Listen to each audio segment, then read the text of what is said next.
पीड़ा गहरी है, दर्द बड़ा है, लेकिन इस दर्द को सहते हुए भी हमें आगे बढ़ना पड़ेगा। हमने देखा ऐसे बच्चे भी हैं जिनके सिर से अपने माता पिता का साया उठ गया। ऐसे बुजुर्ग भी हैं जिनने अपने बुढ़ापे की लाठी के सहारे खो दिए। लेकिन आज मैं कहना चाहता हूं, जिम्मेदारी से कहना चाहता हूं, कोई बच्चा अपने आप को अनाथ ना समझे। मेरे होते हुए, प्रदेश की सरकार के होते हुए किसी बच्चे को अनाथ नहीं रहने दिया जाएगा। वो प्रदेश के बच्चे हैं, हमारे बच्चे हैं, उनकी चिंता हम करेंगे। और इसलिए हमने योजना बनाई कि ऐसे बेटा बेटी जिनके परिवार में कोई कमाने वाला सदस्य नहीं रहा, उनको जब तक वो सक्षम नहीं हो जाते 5,000 रुपया मासिक पेंशन दी जाएगी। हमने तय किया है, पात्रता ना होने के बावजूद भी ऐसे परिवारों को निःशुल्क राशन दिया जाएगा। ऐसे बच्चे हमारे बच्चे हैं, उनकी निःशुल्क शिक्षा का इंतजाम किया जाएगा।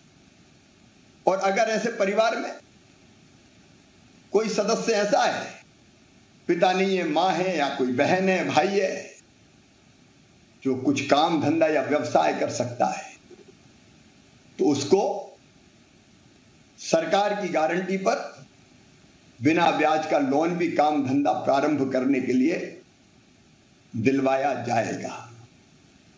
मेरे प्रिय बहनों और भाइयों, कई अपने बिछुड़े हैं, लेकिन आगे तो हमें बढ़ना ही होगा। और इसलिए मैं उनको प्रणाम करते हुए, कोरोना वॉरियर्स, साल भर से ज्यादा हो गया, 1.25 साल लगातार जूझ रहे हैं, हमारे डॉक्टर, हमारा पैरामेडिकल स्टाफ, हमारी सिस्टर्स, चिकित्सा के काम में लगे हुए बाकी मित्र, हमारे पुलिस के साथी, हमारे अधिकारी, हमारे हर विभाग के कर्मचारी, मेरे जनप्रतिनिधि साथीगण, कई पे गर्व होता है। इस समय सेवा के उत्तम उदाहरण उन्होंने प्रस्तुत किया है। राष्ट्रीय स्वयंसेवक संघ के स्वयंसेवक, सेवा भारती के कार्यकर्ता, भारतीय जनता पार्टी के कार्यकर्ता, अन्य दलों के कार्यकर्ता जिस काम में लगे हैं, मैं उन सबको हृदय से धन्यवाद देता हूं। आप सबके प्रयत्नों से आज मैं ये कह सकता हूं कि मध्य प्रदेश में संक्रमण की दर को घटाने में हम सफल हुए हैं, कामयाब हुए हैं। कभी 24% तक ये संक्रमण की दर पहुंच गई थी, अब 24% से घटते घटते अगर कल की हम संक्रमण की दर देखें तो ये 11.8% हो गई है। अगर साप्ताहिक पॉजिटिविटी संक्रमण की दर देखी जाए तो ये भी 14.8% है। कल जो पॉजिटिव केस आए उनकी संख्या 8,087 है। हम 13,500 तक पहुंच गए थे। रोज लगातार धीरे धीरे, तेजी से नहीं घट रहे, लेकिन धीरे धीरे पॉजिटिव केस की संख्या लगातार कम होती जा रही है। लेकिन मैं निवेदन करना चाहता हूं, हमने अभी लंबी लड़ाई लड़नी है। यह ना समझे कोई कि नहीं अब राहत के दिन आ गए, लंबा सफर तय करना है, लंबी लड़ाई लड़नी है। ये जो परिस्थिति बनी, ये भी कोई मेरे कारण नहीं बनी। जब संक्रमण नियंत्रित है, अस्पतालों में बिस्तर की जगह है, ऑक्सीजन की पर्याप्त आपूर्ति है, इंजेक्शन जैसी व्यवस्थाएं हम करते जा रहे हैं, दवाइयों का इंतजाम हुआ है, और इस सारे इंतजाम के लिए मैं भारत के प्रधानमंत्री श्रीमान नरेंद्र मोदी जी को हृदय से धन्यवाद दूंगा। जब भी जरूरत पड़ी ऑक्सीजन के टैंकर एयरफोर्स के विमानों से जाना हो, ऑक्सीजन रेल चलाना हो, जल्दी आपूर्ति करना हो, प्रधानमंत्री जी ने, केंद्रीय गृह मंत्री जी ने स्नेहपूर्ण सहयोग हमको दिया है। लेकिन मैं आपसे कह रहा हूं, ये लड़ाई अगर हम आज जीतने की तरफ आगे बढ़ रहे हैं तो आपके कारण, क्योंकि आपने संयम का परिचय दिया, आपने धैर्य का परिचय दिया। हमने कोरोना कर्फ्यू लगाया और उसका कड़ाई से पालन किया। जिन जिलों ने इस कर्फ्यू का कड़ाई से पालन किया, वहां पॉजिटिविटी की दर तेजी से नीचे गिरी है। लेकिन मैं उन जिलों को भी आगाह करना चाहता हूं जिनने लापरवाही बरती है। ऐसे भी कुछ जिले हम देख रहे हैं कि लगातार 1.5 महीने से संक्रमण की दर घटी नहीं है, बल्कि वहां चिंताजनक स्थिति में हम पहुंचे हैं। और इसलिए मैं निवेदन करना चाहता हूं,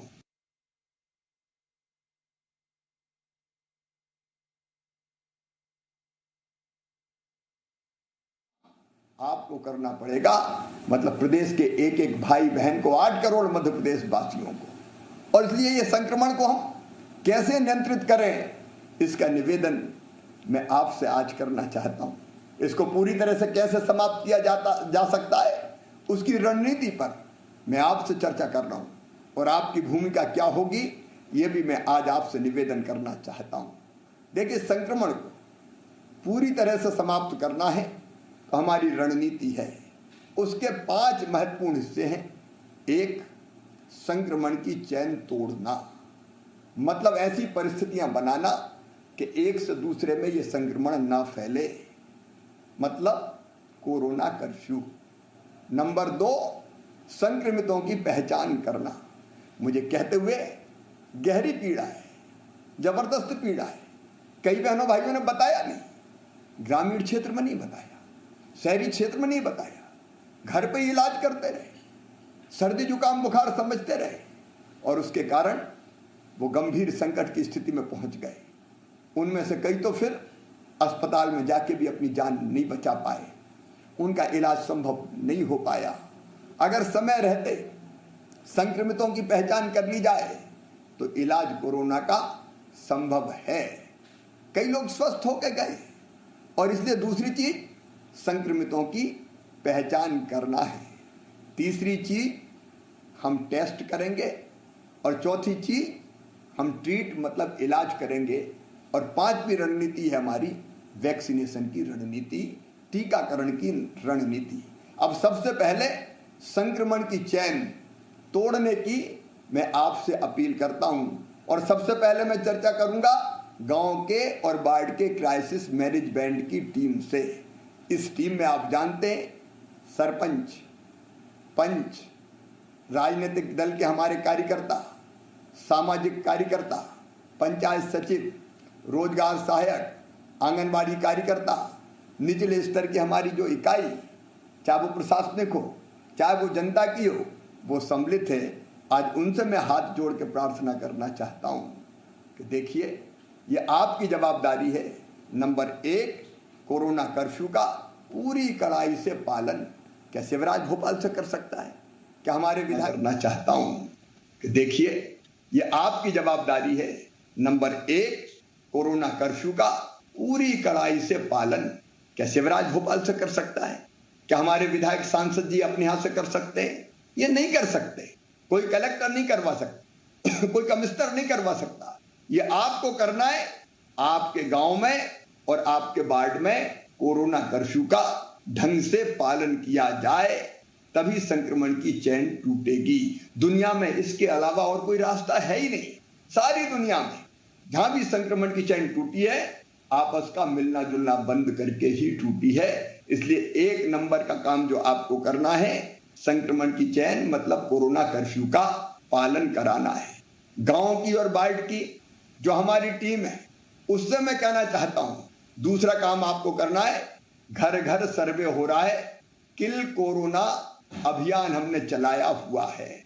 घर घर सर्वे करने हमारे नीचे गांव में हमारे स्वास्थ्य कार्यकर्ता, आंगनबाड़ी कार्यकर्ता, आशा कार्यकर्ता, रोजगार सहायक, उनकी कई टीमें बनी है। आप जानते हैं, मेरे विधायक साथी जानते हैं, मेरे सांसद मित्र जानते हैं वो टीम घर घर जा रही है, लेकिन वो टीम क्या अकेली सफल हो पाएगी? कई बार ऐसे प्रसंग भी आए हैं कि टीम जाके द्वार खटखटाती है तो लोग घर के बताते नहीं, छुपाते हैं, दरवाजा नहीं खोलते, कुछ जगह इनकार कर देते हैं। मैं कहना चाहता हूं गांव के क्राइसिस मैनेजमेंट की टीम से, मेरे मित्रों, मेरे प्रिय बहनों और भाइयों, आप में से कुछ लोग उस टीम के साथ जाओ, आप भी कुंडी खटखटाओ और लोगों से अपील करो कि मत छुपाओ, बताओ सर्दी जुकाम बुखार खांसी है तो इलाज संभव है ना, हम इलाज करेंगे।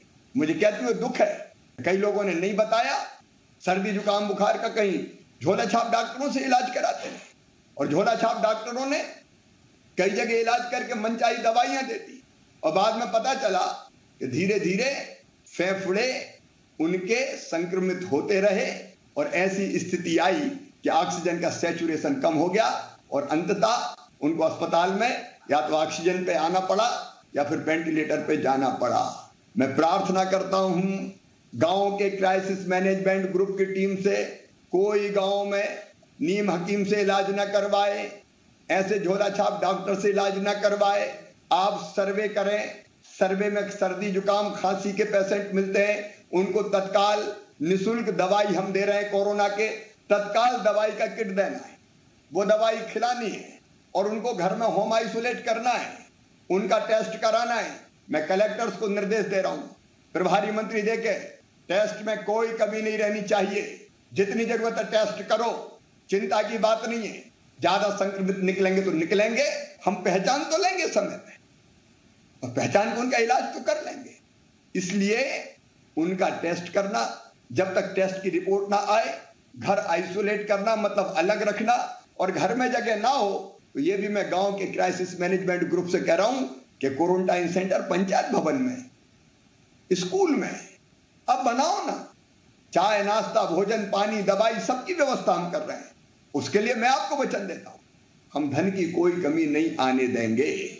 और अगर लगता है कि तबीयत थोड़ी और ज्यादा खराब है तो कोविड केयर सेंटर, आज 350 के आसपास कोविड केयर सेंटर खुले हुए हैं। आज मैंने समीक्षा की 25% बेड भरे हुए हैं, बाकी बेड खाली है। तो हमने कहा के लिए ये कोविड केयर सेंटर बना है, आप वहां ले जाओ ना, या तो घर में ठीक से होम आइसोलेशन, इसकी व्यवस्था कौन देखेगा? क्या अकेला मैं देख सकता हूं?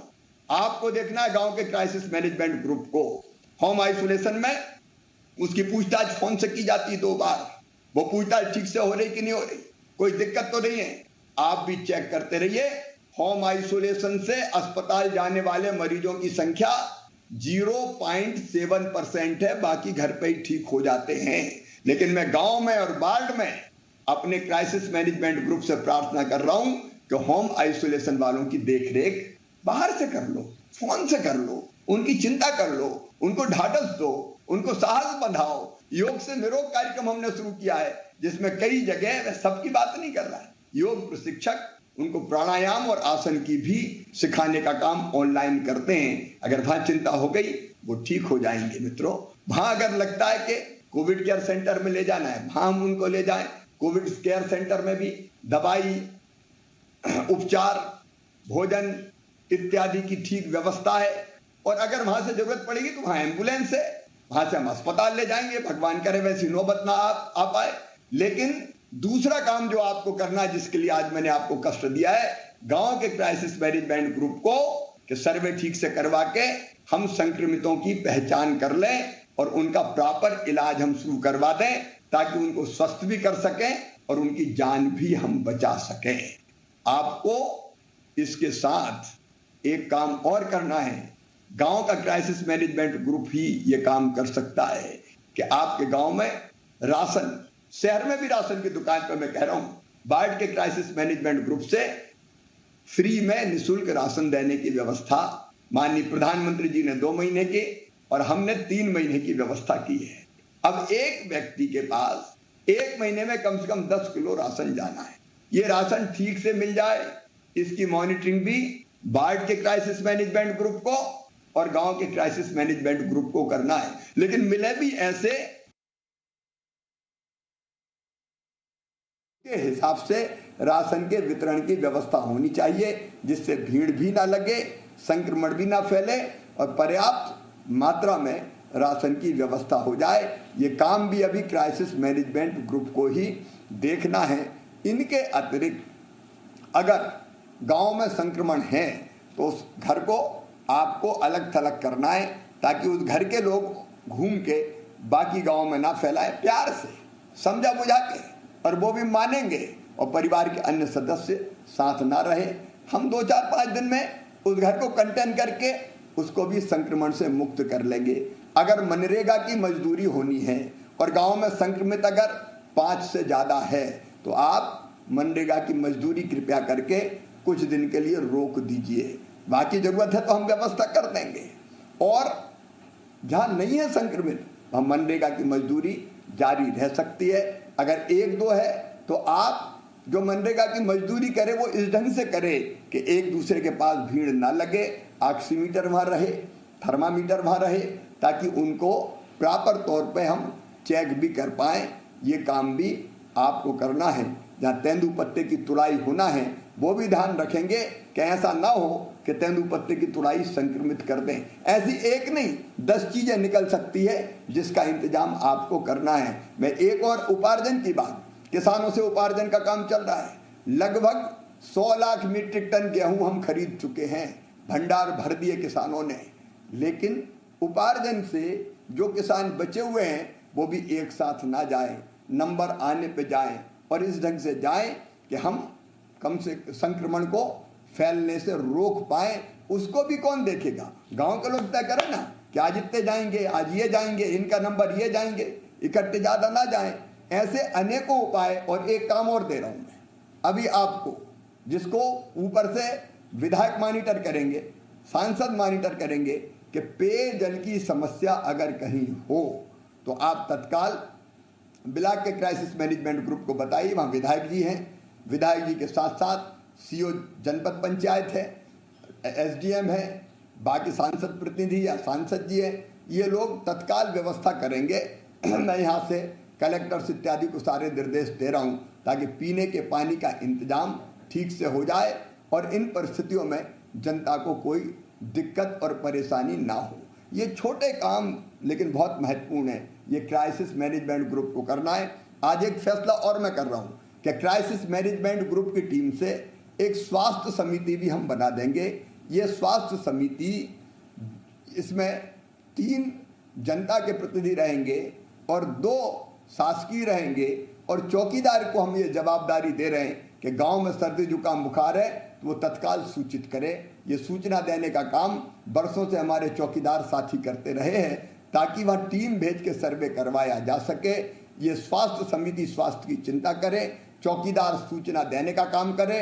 और इस समिति में क्राइसिस मैनेजमेंट की आज मैं गांव के पटेल को, मुकद्दम को, तड़वी को, जो बहुत महत्वपूर्ण भूमिका का निर्वाह गांव में करते हैं, उनको भी जोड़ने का निर्देश दे रहा हूं। ये हो गया गांव का क्राइसिस मैनेजमेंट ग्रुप का काम।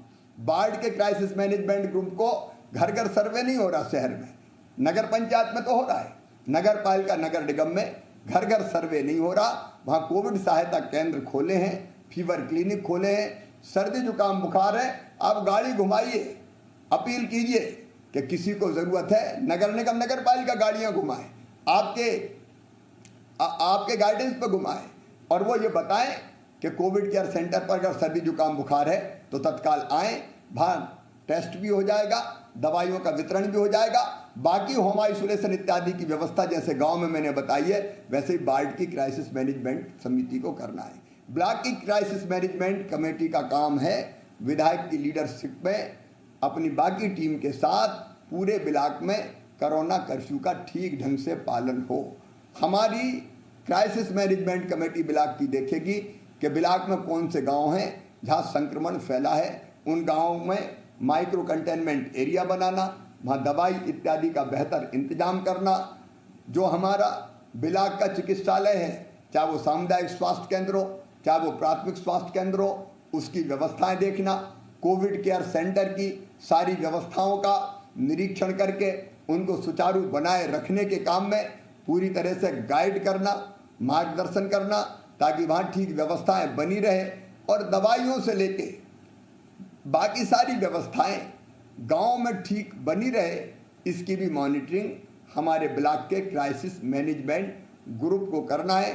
पीने का पानी से लेके मनरेगा की मजदूरी तक, राशन ठीक से गांव तक पहुंचा कि नहीं, गांव में पहुंच जाए तो गांव में गांव की क्राइसिस मैनेजमेंट कमेटी देखेगी, उसका इंतजाम भी ब्लॉक की हमारी क्राइसिस मैनेजमेंट कमेटी को करना है। और कुल मिला के ब्लॉक में संक्रमण को खत्म करने के लिए जो आवश्यक उपाय है वो ब्लॉक की क्राइसिस मैनेजमेंट कमेटी को करना है। जिले की क्राइसिस मैनेजमेंट कमेटी का काम है कि वो पूरे जिले में कोरोना कर्फ्यू लागू करे और उसके साथ साथ ये सारी व्यवस्था, आपको जिला अस्पताल की व्यवस्थाएं देखना है, मेडिकल कॉलेज है तो कमिश्नर के साथ मिलके वहाँ की व्यवस्थाएं देखना है, आपको जिले में ऑक्सीजन की आपूर्ति के मामले का निरीक्षण करते रहना है ताकि कहीं कोई कमी ना हो, दवाई, उपकरण, कोविड केयर सेंटर ये सब ठीक ढंग से संचालित हो, इसका आपको इंतजाम करना है।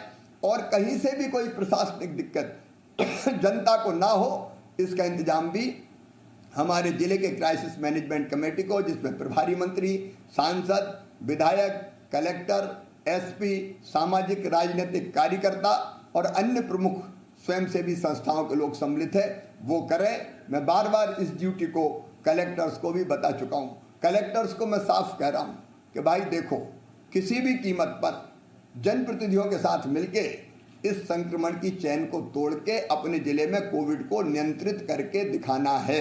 मैं पहले भी कह चुका हूं कि जहां लापरवाही हुई वहां दिक्कत हुई और जहां चुस्ती से काम हुआ वह संक्रमण की दर 5% के नीचे भी चली गई है। इसलिए जिले की टीम इस पर विशेष रूप से ध्यान देगी। एक काम और आप जिले में देखेंगे, मैंने दवाई की आपूर्ति की बात कही है, एक बात और कही है, कालाबाजारी किसी भी कीमत पर ना हो। कालाबाजारी के खिलाफ बिल्कुल सख्त रहना है। पुलिस के साथी सुन रहे हैं, अभी 80 से ज्यादा रासुका हम कर चुके हैं, कई लोगों को हम जेल भिजवा चुके हैं। ऐसे बेईमानों को, धन पशुओं को, नर पिशाचों को जो नकली रेमडेसिविर इंजेक्शन बेच दें, इनको किसी भी कीमत पर नहीं छोड़ना है। ये तो हत्या से भी भयानक अपराध है और इसलिए इस पर भी नजर रखना है। हमने ये भी तय किया है, ये आपका काम है जिले की क्राइसिस मैनेजमेंट कमेटी का, कि जो तय दरें हैं उससे ज़्यादा कोई अस्पताल जनता से पैसा वसूल ना करे। हमने यहाँ कमेटी बनाई है और जनता को भी कहा कि आप शिकायत कीजिए, शिकायत के बाद कार्रवाइयाँ होती है। और आपने देखा कि लाखों रुपया अलग अलग शहरों में उन अस्पतालों से हमने वापस करवाया है। एक तरफ प्राइवेट ऐसे अस्पताल है जो बहुत सेवा के भाव से काम कर रहे हैं, दूसरी तरफ ऐसे भी लोग हैं जिनने दिक्कत देने की कोशिश की है। जो सेवा के भाव से काम कर रहे हैं उनको हम प्रणाम करते हैं, लेकिन जिन्होंने गड़बड़ की है उनको हम छोड़ेंगे नहीं, वो ये समझ ले।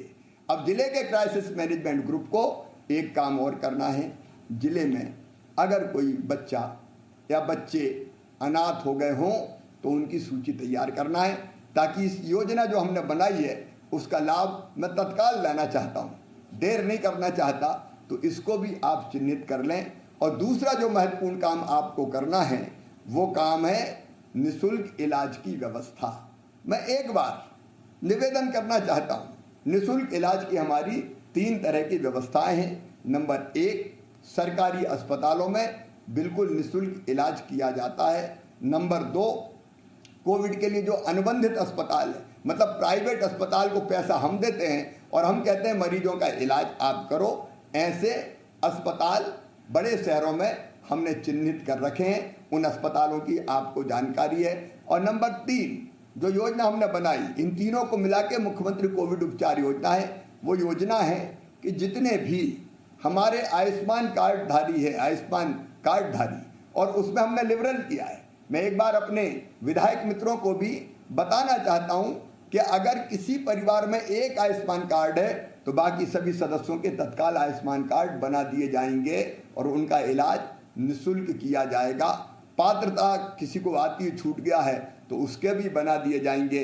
अपनी कोशिश ये है मित्रों कि संकट के समय गरीबों का, मध्यम वर्गीय, निम्न मध्यम वर्गीय बहनों और भाइयों का इलाज हम निःशुल्क करवा पाएं। और मुझे खुशी है कि केवल, मुझे संख्या भी एकदम ध्यान नहीं आ रही, कोई 80-83 अस्पताल प्राइवेट ऐसे बचे हैं जो अभी इस योजना में सम्मिलित नहीं हुए।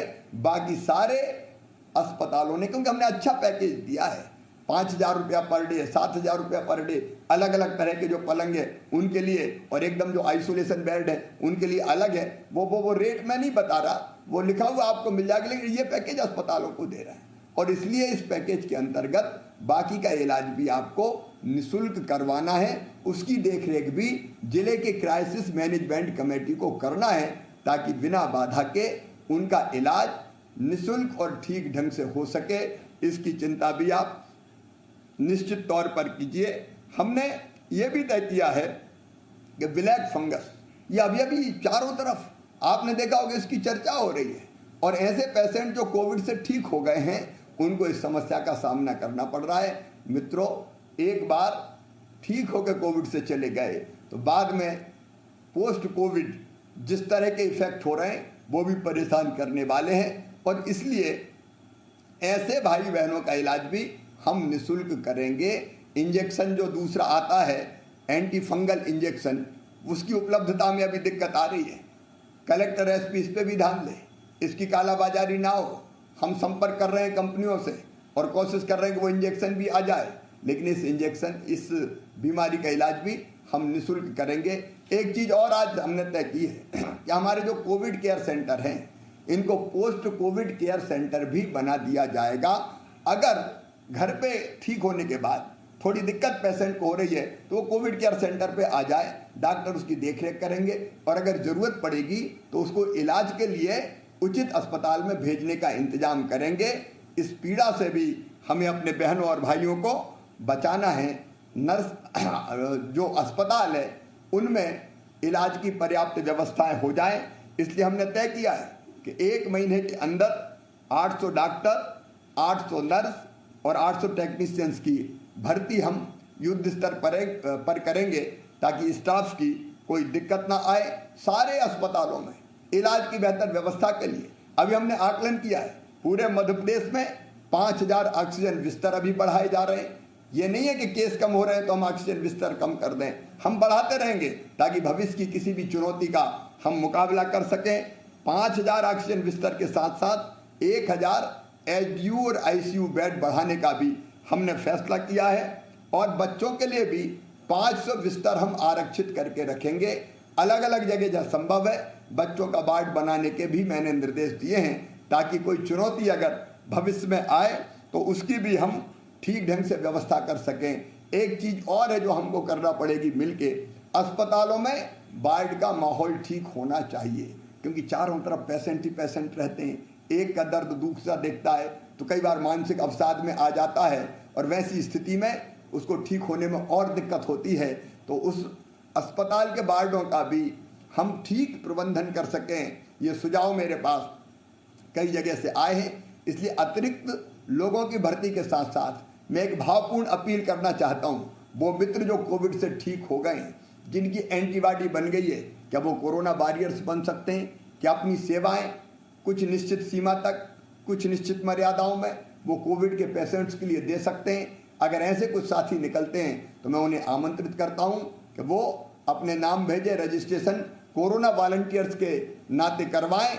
हम उनकी ड्यूटी भी लगाने का प्रयास कर सकेंगे, ताकि हमारे बाकी जो पेशेंट्स हैं उनका इलाज हम सुनिश्चित कर सकें। हमारे जो कोरोना वॉरियर्स काम कर रहे हैं, डॉक्टर्स, नर्स, पैरामेडिकल स्टाफ, उनको बाद में सम्मान करने का और एक मुश्त सम्मान निधि देने की भी एक योजना मैं बना रहा हूँ। आज हमने तय किया कि हमारे पत्रकार मित्र जो फ्रंटलाइन वर्कर की तरह है, जो जनता तक जानकारियां पहुंचाने का काम करते हैं, और उसमें केवल अधिमान्यता प्राप्त पत्रकार नहीं, उनके अलावा भी पत्रकार, ये वीडियोग्राफी करने वाले, ये फोटो खींचने वाले, जो दिनों रात दौड़ते रहते हैं, चाहे वो प्रिंट मीडिया के, इलेक्ट्रॉनिक मीडिया के हों या डिजिटल मीडिया के हों, उनका इलाज भी निःशुल्क किया जाएगा। कर्मचारी बहनों और भाइयों, आपकी भी मैं चिंता कर रहा हूँ, क्योंकि फ्रंटलाइन वर्कर में हमारे कई कर्मचारी अलग अलग विभागों के काम कर रहे हैं। अलग अलग योजना बनाने के बजाय उनके लिए एक योजना बनाने का मैंने फैसला किया है, वो जल्दी हम सामने लेके आएंगे। और किसान भाइयों, अभी आपको जो ऋण चुकाना था 0% ब्याज पर, उस ऋण की अंतिम तिथि 31 मई हमने की थी।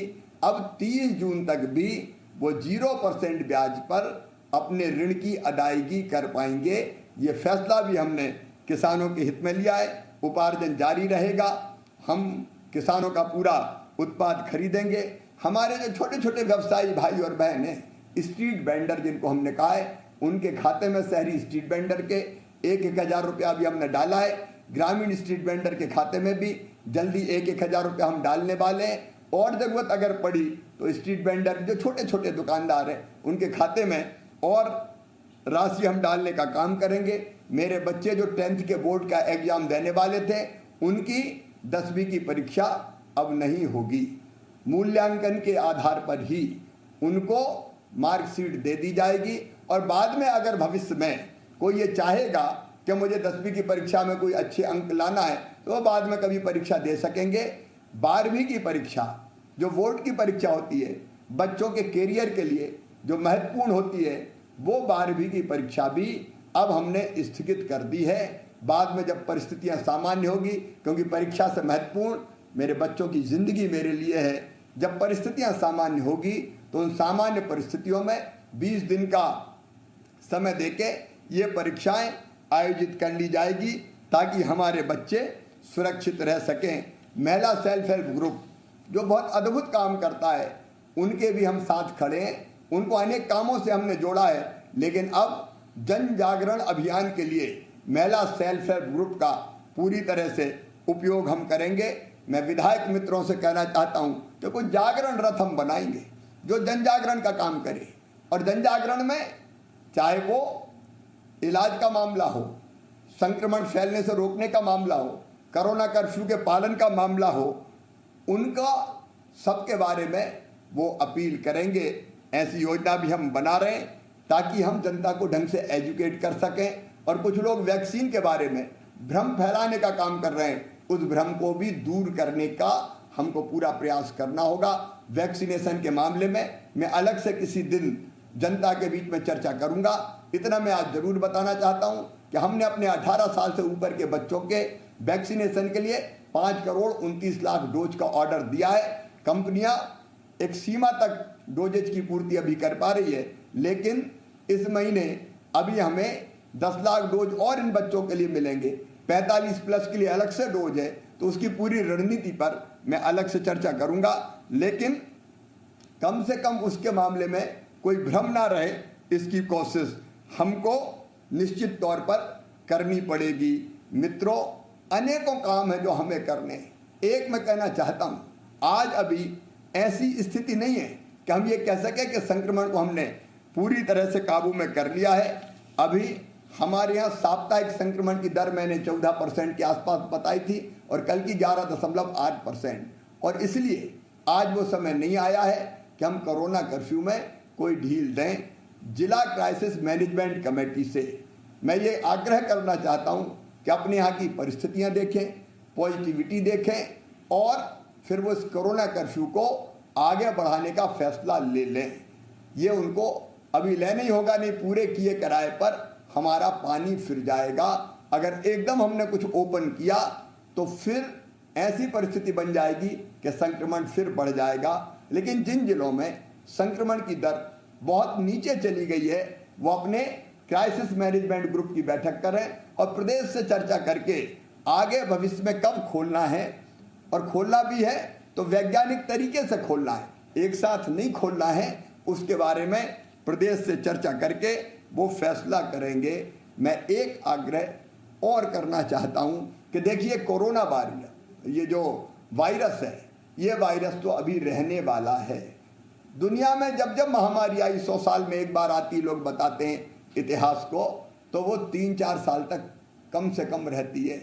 ये 3-4 साल तक वायरस तो रहेगा और इसलिए हमको वायरस के रहते हुए अपनी जिंदगी को जीने की आदत डालनी पड़ेगी। मतलब कोरोना संक्रमण रोकते हुए हमको अपना आचरण और व्यवहार करके परिस्थितियों को सामान्य बनाने की कोशिश करनी पड़ेगी। अगर एकदम हम निकले, भीड़ भाड़ निकली, तो फिर आप मानिए कि संक्रमण फिर से हमें दबोच लेगा और कितना नुकसान होता है ये हम अपनी आंखों से देख चुके हैं। और इसलिए मैं निवेदन करना चाहता हूं क्राइसिस मैनेजमेंट ग्रुप को, लोगों को एजुकेट करने का काम करना पड़ेगा। गांव के लोगों को भी और शहर के भाई बहनों को भी सबको समझना पड़ेगा कि कोरोना संक्रमण रोकने के अनुरूप व्यवहार करते हुए हमें जीने की आदत डालनी पड़ेगी। मतलब अब कुछ समय तक भव्य और बड़े आयोजन नहीं होंगे, भीड़ भरी शादियां नहीं होगी, अलग अलग तरह के कार्यक्रम जिनमें भीड़ इकट्ठी होती है वो प्रतिबंधित अभी लंबे समय तक रहेंगे। मास्क लगाना, दूरी बना के रखना, परिस्थिति सामान्य होने के बाद भी और बार बार हाथ धोते रहना, इसको अपने दिनचर्या का अंग बनाना पड़ेगा। एक अपील और मैं अपने प्रदेश के बहनों और भाइयों से करना चाहता हूं। देखिए, हम अपनी जीवन शैली बदलें, और जीवन शैली बदलने का अर्थ यह है कि जो योग या व्यायाम कर सकते हैं जरूर करें। मैं तो सबसे अपील करूंगा, जरूर करें। ये शरीर को स्वस्थ रखेगा, शरीर की रोग प्रतिरोधक क्षमता बढ़ानी पड़ेगी। एक बढ़ेगी टीकाकरण से और दूसरी बढ़ेगी अपने आचरण से। इसलिए योग, व्यायाम, प्राणायाम उचित शिक्षक से सीख लीजिए, उसको अपने जीवन का अंग बना लीजिए। सूरज के संपर्क में रहना भी सीखिए, वो पावर हाउस है हमारा, और सूरज की धूप भी नई ऊर्जा और ताकत हमको प्रदान करती है। और भोजन में भी मेरा निवेदन है, क्योंकि मैं आपके परिवार का सदस्य हूँ। हमारे प्राचीन ऋषियों ने कहा है भोजन कैसा करना चाहिए, तो उन्होंने कहा हितभुक, मितभुक, ऋतभुक। हितभुक मतलब शरीर के लिए जो हितकारी हो आप वही खाओ। मितभुक का मतलब भूख से थोड़ा कम खाओ, और ऋतुभुक का मतलब ऋतु में जो चीजें, जो फल सब्जियां और बाकी चीजें पैदा होती है उनका सेवन करो। हम खाने के लिए ना जिए, अच्छा स्वास्थ्य रखने के लिए खाएं, ये मेरा आपसे निवेदन है। और एक बात और, हम ऑक्सीजन प्लांट लगा रहे हैं, 100 से ज्यादा ऑक्सीजन प्लांट पूरे मध्य प्रदेश में लग रहे हैं। युद्ध स्तर पर लगाने का हम प्रयास करेंगे।